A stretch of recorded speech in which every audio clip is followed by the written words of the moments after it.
Hi, good morning, good afternoon, everyone. We will be starting very soon. We are just waiting a few minutes for people to join, but we'll come to this new webinar.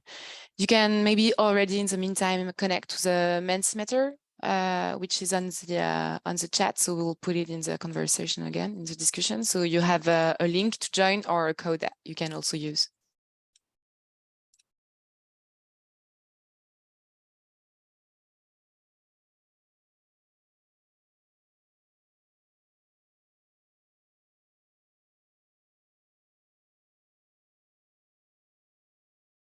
So you can also use the QR code that is on the screen to connect, and you have once again the code to join the Mentimeter. So I think we will be able to start now. So many thanks for joining us today. So I'm Elisa Magueur. I'm working at CDC Biodiversité as a project officer for the B4B+ Club, which is a business for Positive Biodiversity Club. And today we'll be talking about the energy sector more specifically, and all the challenges and what is at stake for the sector when it comes to biodiversity, and more specifically biodiversity footprinting. So just a few notes so that the webinar goes well. So please keep your mics on mute, as well as your video to be kept off. So once again, you can use Menti both for asking your questions. So we will be having questions and answer timing at the end of the webinar. So do not hesitate to ask your questions on the Menti slide. Then you can also rename yourself in Zoom so that we can know where is with us today. So you can have your name and company name. And finally, and importantly, if you want to receive the presentation after the webinar, please ensure that you register on the Eventbrite events. My colleagues will put the link in the chat, so you can go and register during the event, because after the event, it won't be possible anymore. So we will be sharing the presentation with all participants through Eventbrite. So just a quick word on the agenda for today. So we will start by a presentation from Julie, one of my colleagues, on the benchmark fact sheet developed by CDC Biodiversité on the energy sector. Then we will have the opportunity to hear Heikki Holmén from Fortum, who is working as a sustainability manager on biodiversity, who will come back on Fortum's biodiversity journey, and more specifically on biodiversity footprint assessments that have been conducting with the Global Biodiversity Score. We will also have a presentation from Adeline Serckx, who is working as a strategic director at the Biodiversity Consultancy. She will talk a bit more about some GBS assessment that they conducted for companies from the energy sector. And finally, my colleague Mathieu Douziech will introduce a very new working group of the B4B+ Club on the energy utility sector. So that will be the occasion to tell you a bit more on our plans for this working group. And just so you know, so this will be a already quite technical webinar using some technical terms with regard to the Global Biodiversity Score and biodiversity footprinting. So really do not hesitate to also have a look to our webinar in which we present the methodology, the GBS into further detail. And we also have a short version, which is a 10-minute webinar in which you can really have the basis of our methodology and maybe get to understand better what we'll be talking about today.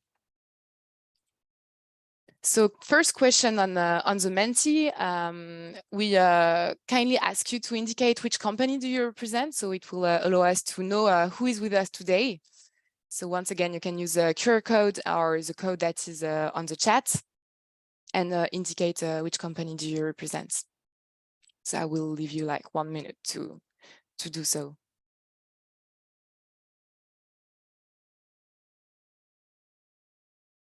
And we have more and more people joining. So once again, welcome everyone, and very happy to see you all. All right, so I think I will now let the floor to my colleague Julie, who will present the CDC Biodiversity benchmark fact sheet for the energy sector. Julie, the floor is yours. Hi everyone, so my name is Julie. I work at CDC Biodiversité as a research officer for the biodiversity and finance team. And I also worked on the energy benchmark fact sheet, which I will present to you today. So yeah, next slide here, you have a little bit of context on the benchmark fact sheets. So here at CDC Biodiversité, we work on different sectoral benchmark fact sheets to provide information on a sector's biodiversity performance. There are three main objectives to each fact sheet. So first is study the sector's current contribution to biodiversity loss, and so via its biodiversity impact. Then we also want to study how the sector will be affected by biodiversity loss. So both the contribution to biodiversity loss and its how it will be affected by biodiversity loss. And then finally, what possible actions can be taken to reduce the sector's impact on biodiversity. There are different targets for the benchmark fact sheets in terms of entities, etc. So first, for companies, these benchmark fact sheets allow to estimate their impact and main pressures on biodiversity, but also to compare their impact to the sectoral average. So after doing biodiversity footprint assessments, you can compare yourself to the sectoral average and see if you are best or worst than the average of your sector. Then you can also, the fact sheets are also useful for investors to rate the performance of companies against sectoral benchmarks again.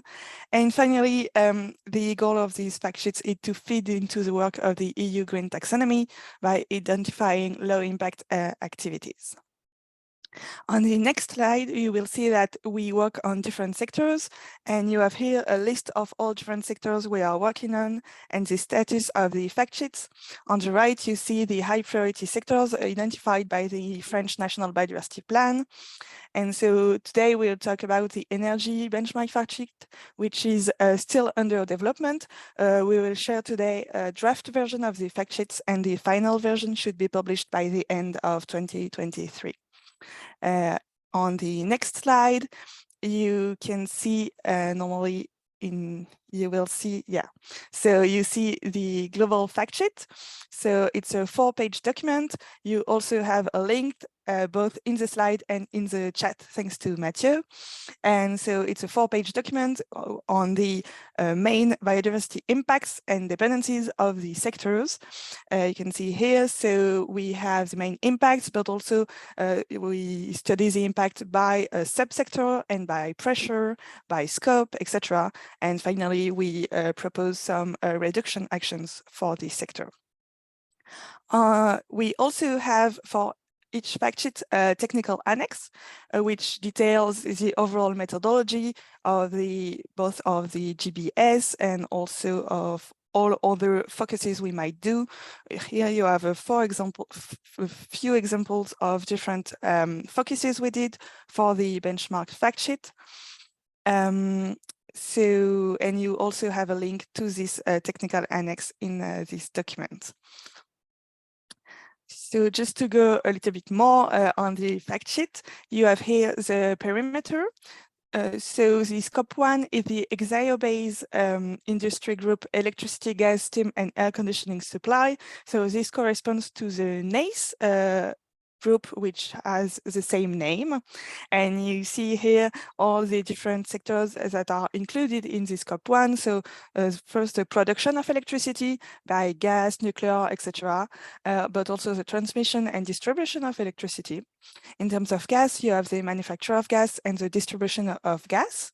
And finally, you also have steam and hot water supply. So it's important to note that the raw materials extraction, so coal extraction, biomass, cultivation, etc., are in the upstream scope 3 of this sector. And finally, in terms of downstream impact, for now, they are not accounted for in this fact sheet. So now that we have the perimeter in mind, you can see here a few results. Just for a little bit of context, these results are in MSA square meter per kilo euros, MSA being a metric to measure the ecosystem integrity. And here on these traffic light graphs, you see the different colors represent the biodiversity planetary boundary. So an intensity in the green zone means that the sector is compatible with the biodiversity planetary boundary. and then in the yellow and red zone, meaning that this sector still has efforts to do to reduce its impact. You also see both the static performance and the dynamic performance of the sector, the static being the cumulated negative impact of a sector, while the dynamic impact is the additional impact during the year of assessment. And so here we study in terms of terrestrial performance. And you can see here that for the energy sector, it tends to be compatible with planetary boundary in terms of terrestrial static impact, so land use, etc. But that in terms of terrestrial dynamic impact, the sector has a high intensity of impact, being in the yellow and in the red zone in these graphs. On the next slide, yes, you will see so the biodiversity impact of the sector with a breakdown by industry and by scope. So again, on the left, you have the terrestrial static impact, meaning the terrestrial past cumulated impact. And on the right, the terrestrial dynamic impact, so the additional impact during the year of assessment. And you can see here that in terms of static impact, most of the static impact occurs within the upstream scope 3, so the raw materials extraction, cultivation of biomass, etc. And that the most intensive sectors are the production of electricity by biomass and waste. And then the production of electricity by petroleum, gas, etc. So non-renewable electricity. And on the other end, the lowest intensities are for the production of electricity by nuclear, wind, etc. And on the right, you have the terrestrial dynamic impact. This time, this impact especially occurs within the scope 1. So this is due to especially to the carbon emissions during the production of electricity and during the process. So this time, the most impactful industries are steam and hot water supplies, but also the production of electricity by fossil fuels, so coal, petroleum, etc. And once again, the production of electricity by nuclear or renewable energy, so wind, hydro, etc., are less intensive. We also did this breakdown by pressure in order to identify the most important pressures for these two types of impact. So we see here that the spatial pressures, so land use, fragmentation, encroachment, etc., are really preponderant for the terrestrial static impact. And in terms of terrestrial dynamic impact, we really have a high intensity due to climate change, so CO2 emissions. And just to note that for now, the climate change impact is not calculated in terms of terrestrial static impact, because this would necessitate all the past emissions of the sector. But there is an additional section on that in the technical annex if you are interested. And so to conclude, finally, these fact sheet just gives a few key messages that I already introduced to you through the presentation. So the energy sector is a highly impacted industry, and most of the dynamic impact occurs within the scope 1, so due to really the production of electricity. On the other hand, most of the static impact occurs within the upstream scope 3, so raw material extractions, etc. And so there is a high variability of the results depending on the industry and so the technology used. And finally, so the two key terrestrial pressures are climate change and land use. And for now, I did not present this to you today, but we also studied the aquatic impact, and the key drivers here include wetland conversions and land use encroachment of wetlands. So if you are interested in these fact sheets, do not hesitate to go on the link that was sent to you, and also just to ask questions on the Menti. And thank you, everyone. And I will let you go back to Elisa. Thank you very much, Julie, for your presentation. Very interesting. And once again, do not hesitate to ask any of your questions on the Menti you have on the screen. So we will be going through the questions when we will have time. But now I will already let the floor to Heikki, who will introduce Fortum's biodiversity journey. So we'll have a more concrete example of what is at stake for this sector. So Heikki, who is working as a sustainability manager on biodiversity at Fortum. So Heikki, if you're ready, the floor is yours. Okay, thank you. Thanks for the introduction. Spare me for doing that, and thanks for having me here. Just a few words about Fortum, so you'll know a bit of the background info of what sort of company we're dealing with. So you can go to the next slide, please. So we're in Fortum. We're an energy producing company, one of the cleanest power generators in Europe, and with a very strong Nordic focus on our new renewed strategy. About half of our energy produced is from nuclear, and about half is from hydropower. We have some CHP plants as well, and some recycling waste operations as well. So and some co-owned wind power and solar, and our fully owned first wind power farm is under construction at the moment. Yes, you can go to the next slide. Thank you. And here's our the fundamentals of our renewed strategy, which was launched on beginning of March this year. So we see that our responsibility and our mission, our priority is deliver to reliable, clean energy in terawatt scale, which is in European level. It's not that many companies that can do that, and within that, it's our role in the drive of decarbonization in industries. So that's our key priority in this world, as we said, provide clean energy. Okay, then a bit more details of our strategy. As part of the new strategy, our sustainability targets were also updated. So there's targets concerning carbon emissions, and also some biodiversity commitments. We believe that they are quite ambitious biodiversity commitments. We had 3 ones. I will tell you a bit later how we kind of come up with these, but I would just like to, straight in the beginning, show you that what are our commitments, what we have committed. So the first one is the no net loss of terrestrial biodiversity from existing and new operations, Scopes 1 and 2 from 2030 onwards. And the second one is the 50% reduction in dynamic impact in upstream Scope 3 by 2030 into our baseline year 2021, which was the year where the BFA was made. And also we will continue our local biodiversity projects and refine our footprint in terms of including the hydropower into the assessment more detailed. Yeah, next please.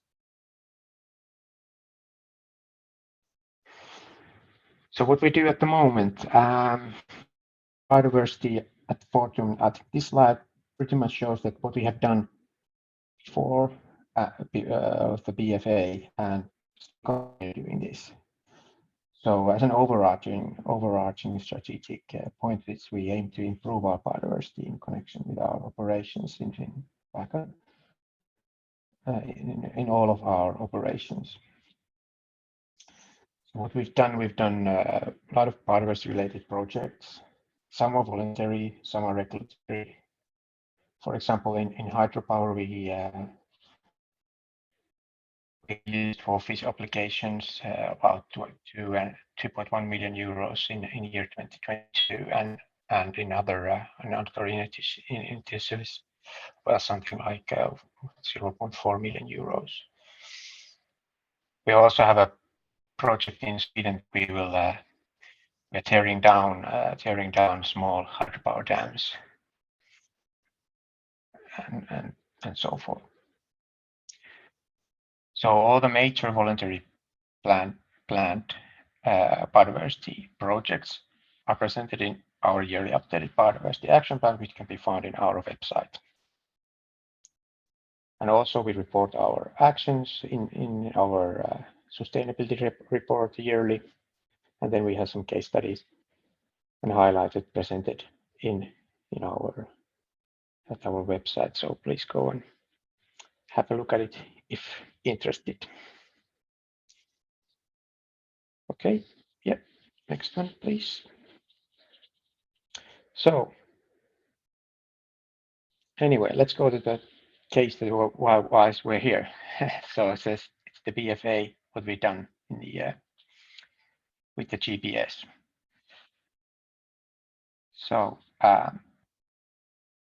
basically, what we've done in Fortum's material analysis, biodiversity was identified as one of the sustainability priorities, and obviously we need to set a target for that.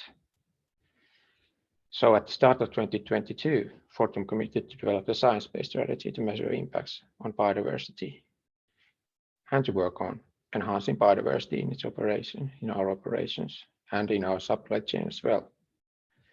Strategy needed to be following the principles of SBTN's framework.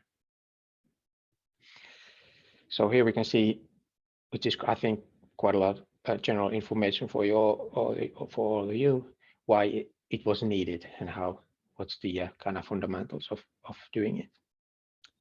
Yes, go on.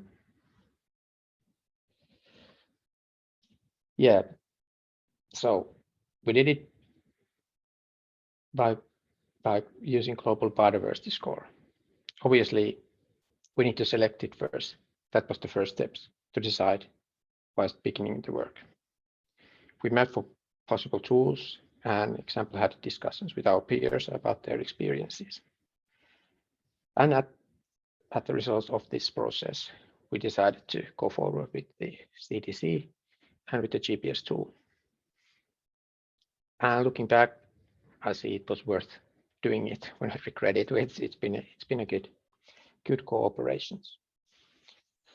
So CDC made the assessment, obviously from the data that we provided. And why is it good for us, and why is it good for energy sector? I think it's because of, first of all, the deviation of static and dynamic impacts. Because as in energy sector, as in and in our operations, our scope 1 without new growth, our scope 1 impacts are very kind of limited. It's in the site. It's what happens in the site, and it's basically what comes out of from the pipes. So that's very good. Kind of know what's the significance and where it can be found in terms of all the scopes. And of course, it covers quite well all the important pressures on biodiversity to get the full picture. Yeah. So the key findings. I think one of the key finding was that we found out that the result is depending on data and information what you're going to provide to the assessor, and so the more precise the data is, the more precise data you put in a way into the machine, the more precise result you will get. It's like in cooking, the dish is a combination of ingredients and recipe and the cook. There's nothing else or nothing taken away, so you have to kind of make it yourself as well. So there's no kind of a magic factor that will give you your footprint on the data that you will provide. So you need those building blocks. For that, you need to reserve resources. The more you cooperate and evolve in a right manner internally and with the assessor, the more swiftly and more correctly the whole thing will go.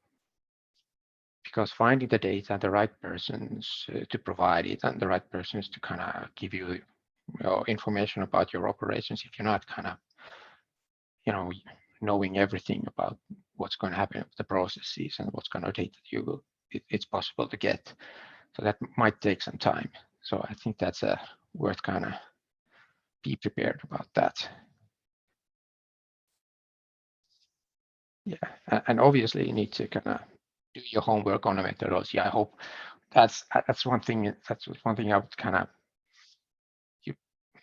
understanding the meaning of data, what sort of data is needed to each person, and how does it affect the result, and how relevant it is to you, that where should you kind of concentrate. If you, as I said, the data determines the precision of the result. So one, I think a personal recommendation is if you have the possibility, and if you're taking the BFA as an organizational representative, I think taking the training of the fundamentals of GBS, the step 1 training, I think would be quite good before the assessment. Yeah, next one, please. I think I have 3 minutes. I would be quite swift now. Very roughly, our results from the assessed operations on a global scale, our main terrestrial and other biodiversity impacts are related to climate change. And in terms of energy production, these are basically from land use and fuel procurement. Bearing in mind that in the assessing year 2021, we didn't have any new growth. Obviously, then we didn't have any dynamic impacts from due to that. Yeah, let's go on. So we can. Okay. Maybe not new information for all of you, but why is it worth doing, and what's it into us, how we have benefited? For obviously, without setting the science-based baseline, you cannot set science-based targets in a proper manner, and obviously you need a measurable unit too as well to track and to set the targets.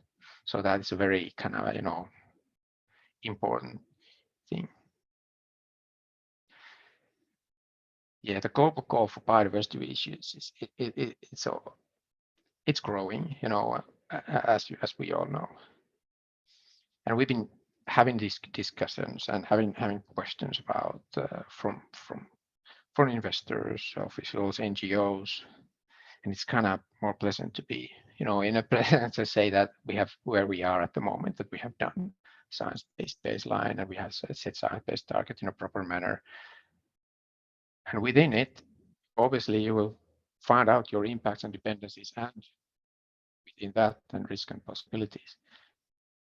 So in a way, you can, if not enable your business by doing your, you can save money and concentrate on different things. If you find dependencies, for example, or risks, you can avoid them. But anyway, just the thought is that get started with the right leg in front, so you don't tumble and turn in the first step. So, but it's good to remember that it is the first step in a way. You need to kind of continue it, still going on.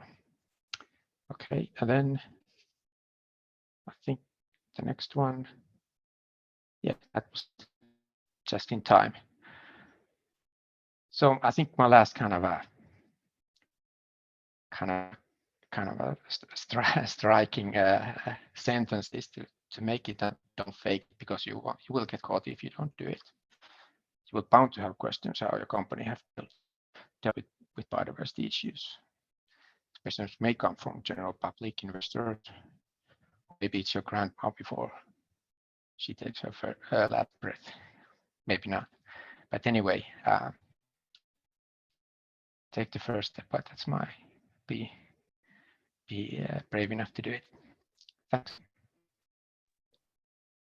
Thank you very much, Heikki, for your presentation and for your insights on your journey towards integrating biodiversity and how you're addressing these very big challenges.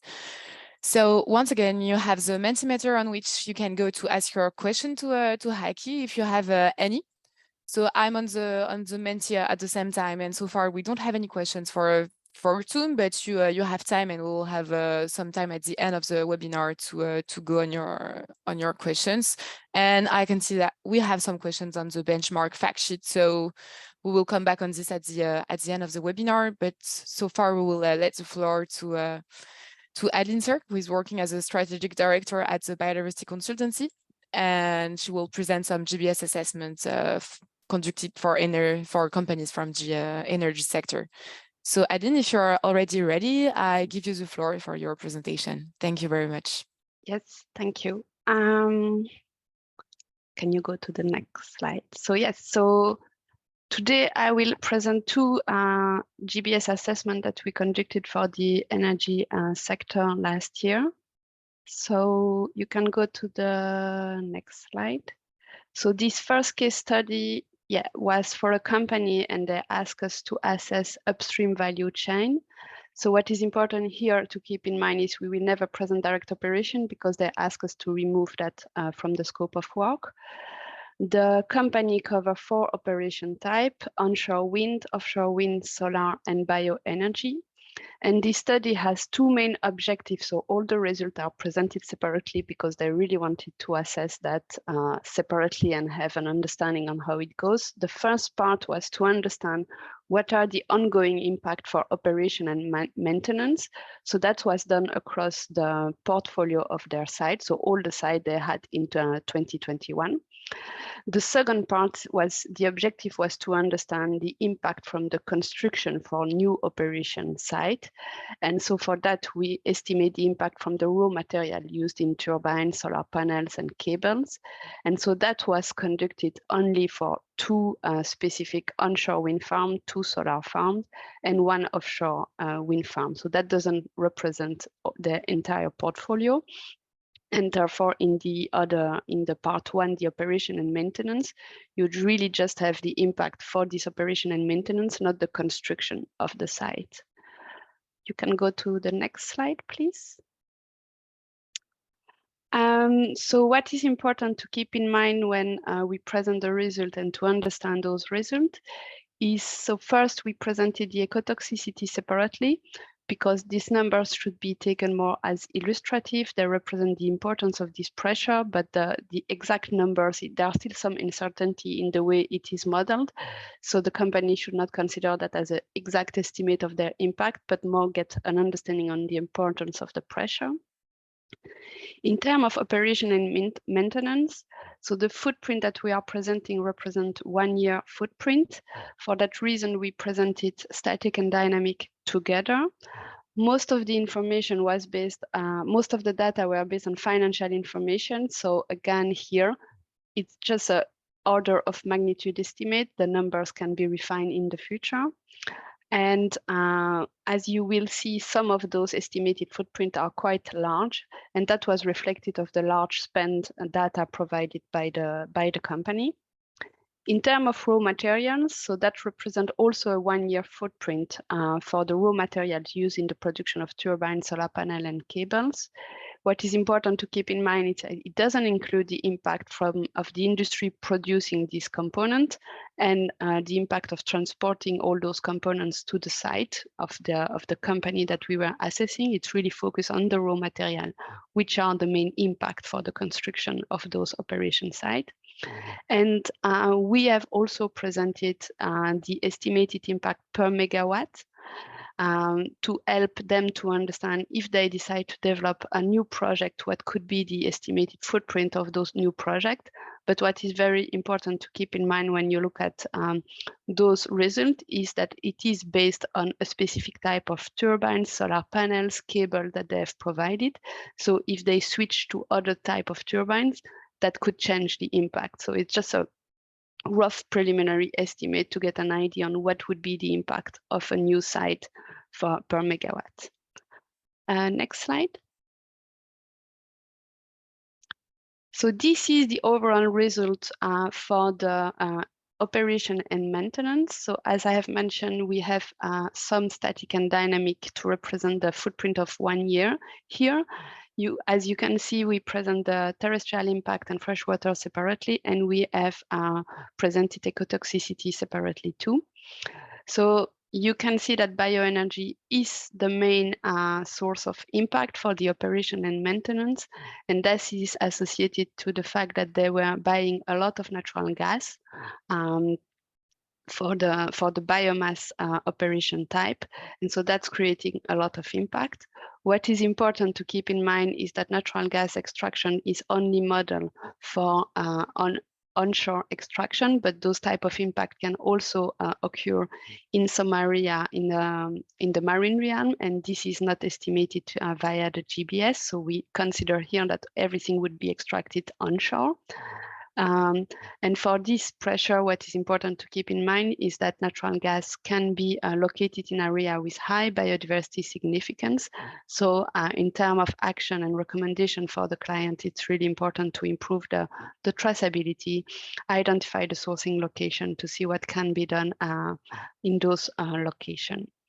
In terms of offshore and onshore wind, the main impact were coming from purchases, goods and services, and all those information were provided as financial data, so it was not super detailed, and so the recommendation here for the client was to investigate that further, see if they could provide in the next phase more detailed information to refine those estimates and be able to better understand what is creating most of the impact, and therefore what they can do to mitigate and reduce this impact. Next slide, please. So here you can see the impact from the raw materials. So for the construction of onshore solar, onshore wind and offshore solar.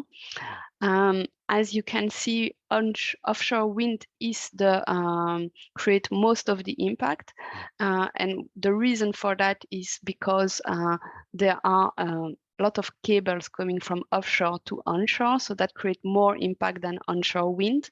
And those so specifically for those offshore wind, the client provided the quantities of material for those cables, and there were a large amount of steel.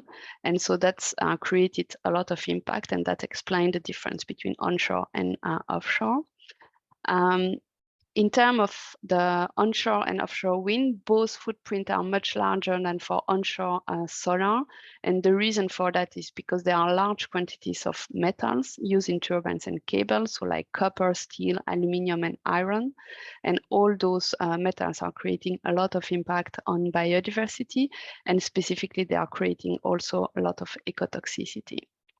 So the recommendation here was to engage with the supplier to try to promote use of recycled materials when it's possible, and investigate if the choice of turbines and panel models could reduce the impact on biodiversity. Next slide. So this is a presentation of the impact of the supply chain per megawatt. So you can see here the impact for operation and maintenance and the raw material component, and that enabled to make some comparison between the different sectors. So you can see the same conclusion that what I presented in the previous slide. So like in operation and maintenance, most of the impact, so bioenergy create more impact by megawatt, and that was essentially due to the use of natural gas. In the raw material components, you can see that offshore is creating more impact by megawatt, and that's explained by the fact that there are a lot of metal materials, and they use more metal materials for offshore than for onshore, as I was mentioning the use of steel, but copper is also creating a lot of impact on biodiversity.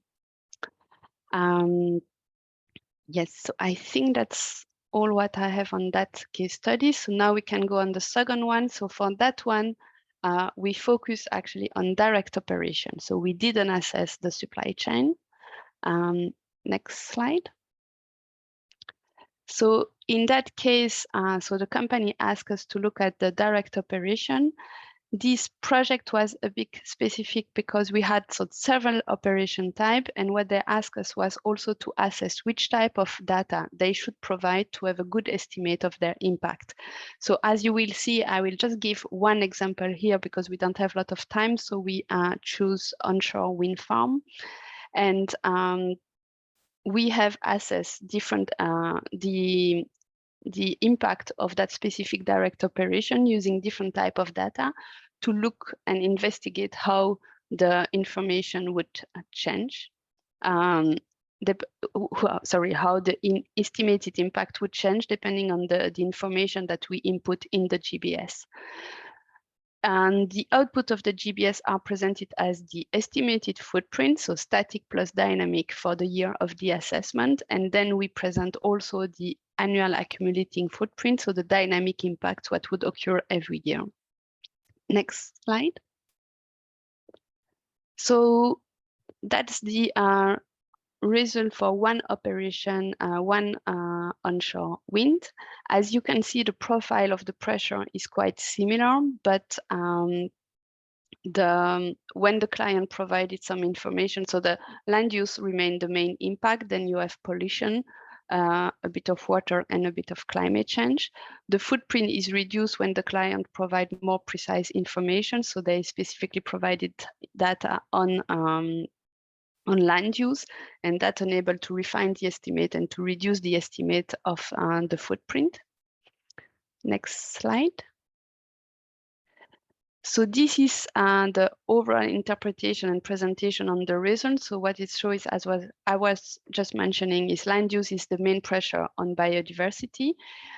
Depending on the data that you input in the GBS, it creates 66 to 90% of the total impact. And this is mainly a permanent impact, so it won't create annual accumulating impact. In terms of pollution, it's the second driver of biodiversity loss. It creates 6 to 31% of total impact. It was essentially due to ecotoxicity impact. And this is also a long-term ongoing impact. It's not something that's going to accumulate a lot across year. Water was a smaller impact. Again, it's a long-term impact. And climate change represents only 1% of the total impact, but in that case, that's represent what could be the annual accumulating footprint across year. Next slide, please. So that was a in-depth investigation into the footprint where we tried to explain to the client how each pressure was modeled, where it was coming from, and why there was some difference depending on the type of model that we use. So as you can see for land use, the footprint is reduced when they have provided an estimated land use for the specific site. In terms of ecotoxicity and climate change, there are no changes in the estimate of impact because the ecotoxicity is modeled via the financial information that we inputted in the GBS, and we didn't input it specific climate change information, so they were always modeled via financial information. In terms of fresh water, as you can see, land use is slightly reduced because we have added the pressure information in the GBS. Pollution is also reduced because some of those pollution is actually modeled based on the land use data that you input in the GBS. And for water use and climate, there is no change depending on the analysis because they didn't provide specific information for that direct operation. Next slide. So this is like our key findings for the direct operation across the different operation types. So even the one that I didn't present it. So globally, the GBS provided a preliminary estimate of the footprint. It was aligned with the expected scale of magnitude of impact for all their offshore sites. And it also helped to understand what's going to be the main pressure on biodiversity. What is important to keep in mind is that the energy sector often have offshore components, and the GBS will not enable to model those type of direct operation. So we still tested the use of the tool, but that means that in the GBS, it was considered those impacts would occur onshore. So it still gives some kind of profile of what could be the impact of that site, but it doesn't reflect the magnitude of impact. So it should not be used to estimate the footprint of those offshore sites. As a global general comment, so the result direct operation for oil and gas extraction create always like 100 to 1,000 more impact than a renewable site. And as an overall conclusion from what we thought, that the pressure that were modeled via the financial information or inventory data, they always provided a magnitude of impact that was appropriate, but with the when the client provided specific information, it always enabled to refine the footprint. In terms of some limitations, so as I mentioned already, so for all the offshore sites, components are modeled as if they are located onshore, so those results are unlikely to be representative of the impact, and they should not be used to estimate the footprint of an offshore site. In terms of onshore site, so the GBS helped to identify the main pressure on biodiversity. We still identify some unexpected pressure profile. So, for example, we were modeling the impact from tank farm, and in terms of financial information, there is not a subsector that really fit with tank farms. So we associated it with a refinery, and that created that pollution impact was estimated quite high for that sector, for that operation, which is potentially unlikely in this case. Also, we observed that the pollution seems sometimes to be overestimated for renewable sites. So specifically for onshore wind farm and solar farm, there were a lot of ecotoxicity model via the GBS, and we had the impression that this may be overestimated compared to what we were expecting to see. And another a bit surprising result for us was that the conversion of fresh water, so the land use, was not modeled for the hydropower sector, and we were expecting to see and to be able to reflect that the hydropower sector will create a change in the freshwater habitat in the area where it is located. Another last comment was that we did some investigation into the land use and how it is modeled in the GBS. So you have several pressure, land use, encroachment, fragmentation. And so globally, the scale of magnitude of impact were right for land use, but where we were investigating in more details those different sub-pressure, we had the feeling that the direct infrastructure was often overestimated with the GBS. So based on the information that we had directly from the client, the direct infrastructure was often overestimated, but the indirect impact, so the encroachment, was often underestimated. And that's, I think it's the last slide. So thank you for listening. Thank you very much, Adeline, for your presentation. Much appreciated. And I think very interesting for everyone to hear some very concrete case studies that you've been conducted, and very interesting also to see the results you got with the global biodiversity score. So once again, we will go on the Mentimeter to see the question that was raised. So we will be running out of time, so we won't be able to take everything, but just so you have the occasion to answer at least one or two, Adeline, we will go and see the question that was asked. So just going on the chat.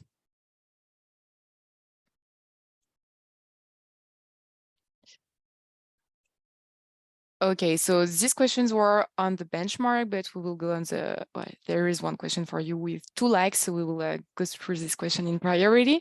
So someone asked if the company did not want to have their direct operation analyzed, so how come operation and maintenance was analyzed, and what does operation means?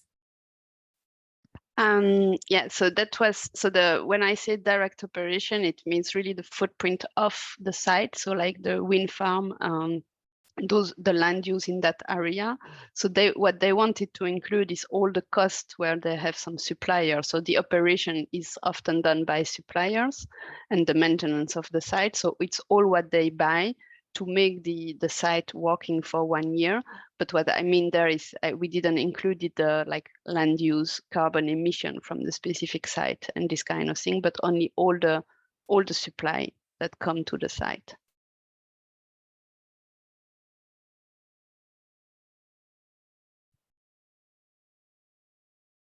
Oh, sorry, I was muted. So thank you very much for your answer, Adeline. So as time is running, so we will go back to the presentation on the B4B+ Club new working group. And if we have time, we will go back on more questions at the end of the webinar.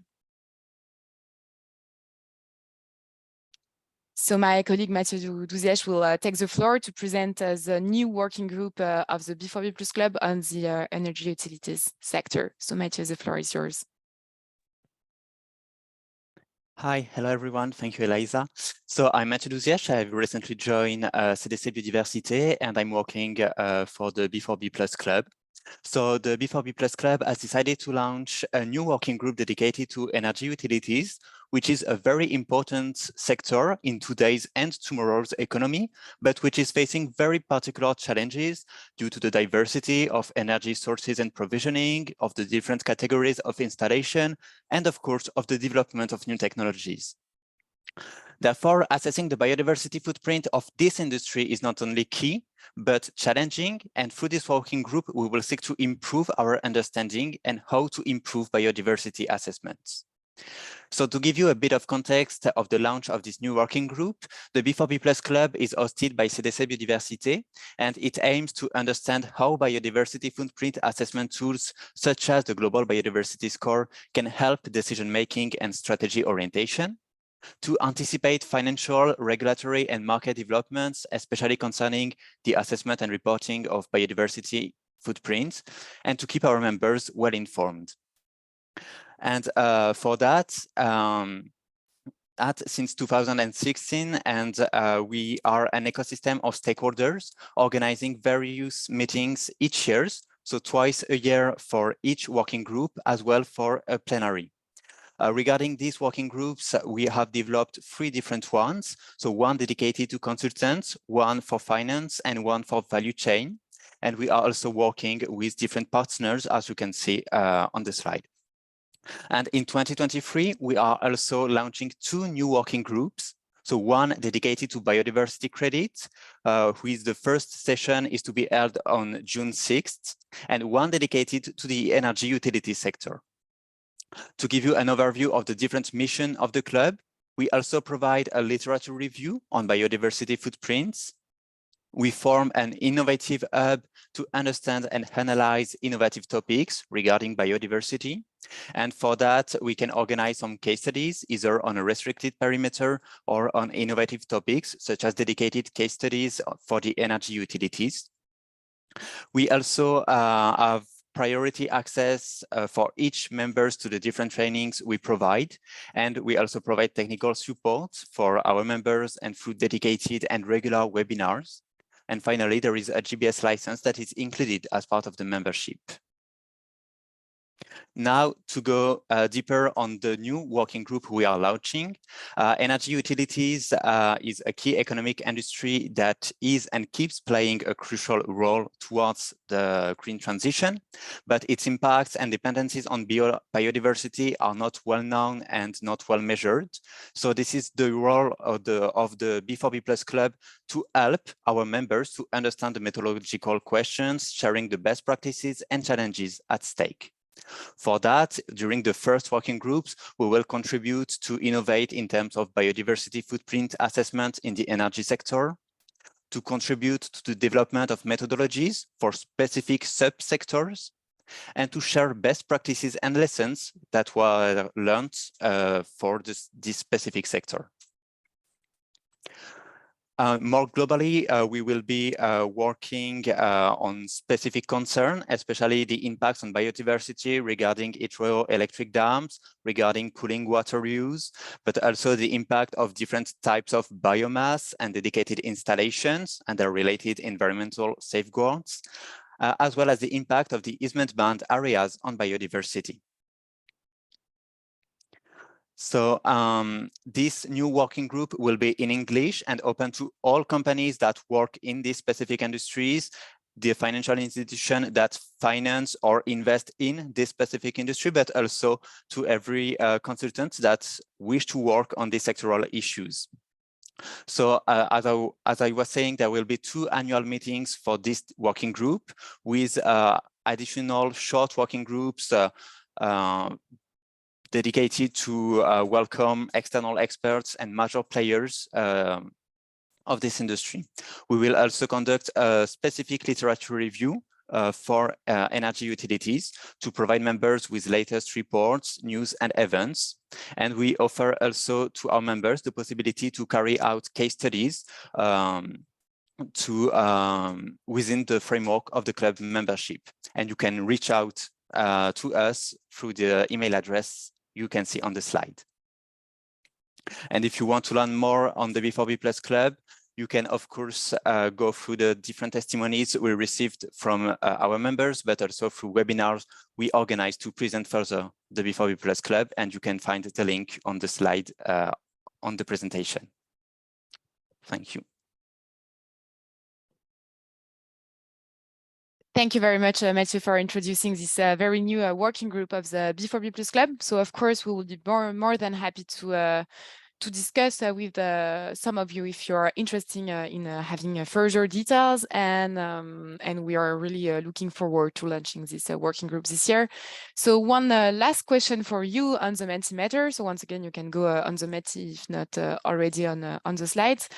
So if you are interested in joining the B4B+ Club Energy Utilities Working Group, so please let us know through the Mentimeter, and we will be happy to reach out. And you'll have the questions.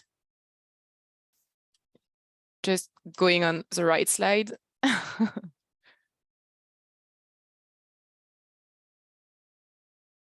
All right. Well, anyway, I think you have access to Mentimeter using the QR code, so it should work without any problem. And as we will be closing and we have like 3 minutes left, we'll go back to the questions and answers. So we have time to go through some of it. So for example, we didn't have time to go through questions for Fortum. So maybe we can go through it in priority. I have my Menti going like crazy. All right. So Heikki, if you are still with us, there is a question with 2 likes for you, and we have a specific question on the high impact on climate change, and if it can be somewhat expected before the biodiversity footprint assessment that you've been conducted with the GBS, and was there anything that was surprising to you? So Heikki, I give you the floor on this question. Thanks for the question. The answer is yes and no. Obviously, it was kind of predicted that we have a high impact on climate change through climate change. But more importantly, I think, I don't know, was it surprising, but very beneficial for us is to find out that how is it where did the impact come from between scopes and between sites. So I think. Okay, thank you very much, Heikki, for your answer. And maybe a second question that had like few likes for you, so we can go through this one. Has Fortum set KPIs on how to measure biodiversity? Yeah, obviously we have. As I told in my presentation, the one benefit of doing the BFA was to get a measurable metric, and our strategic targets are about to do MSA and the results of the MSA. In addition to that, we have quantified targets and process targets to achieve those strategic targets. Great, very clear. Thank you very much, Heikki. I think it's all for Fortum.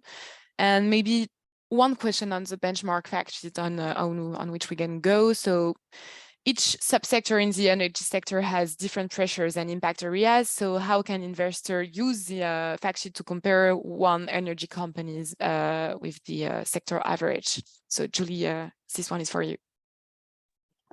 Yes. Yeah. So effectively, different subsectors and different industries of the energy sector can have different impacts, intensities, and different stakes maybe between each subsectors. So in the fact sheets, you have the overall impact of the sector, so impact intensity of a sector, but you also have this impact by a subsector. So some of these results are in the fact sheets, but as it was really an exhaustive work, many of these results are in the technical annex. So if you are interested to compare a company to the intensity of a subsector, so for example, not of the sector energy, but of the subsector production of electricity by gas, you have these results in the technical annex. And in the technical annex, we also have additional focuses on some different subjects. Some are more qualitative and some are more quantitative. So I advise you to go check this out. And I think we also had a lot of questions about the general GBS methodology that we will not have the time to answer today, but I will link in the chat, send in the chat different links to our previous webinars or publications, so you can go check this out, because we will not have time for these questions today. I'm very sorry. Yes, indeed. Thank you very much, Julie, for answering this one and for letting everyone know that we won't be able to answer everything, but we have a lot of documentation on which you can find your answers on the methodology, and we will also share the question to our speakers from TBC and Fortum, so that they can get an overview on the question that we didn't have time to address. And well, do not hesitate to reach out if you want to know anything more on the B4B+ Club or on our methodology. We will be happy to answer. Here you have some links on all our latest publications, where you have once again a lot of information on our developments, on our methodology, on the ecosystem, and so on. So please go through this publication. They are available on our website in English and French as well. And thank you very much for your participation today. We hope it was an insightful webinar for you and for the energy utilities sector more specifically. And I wish you a very nice day.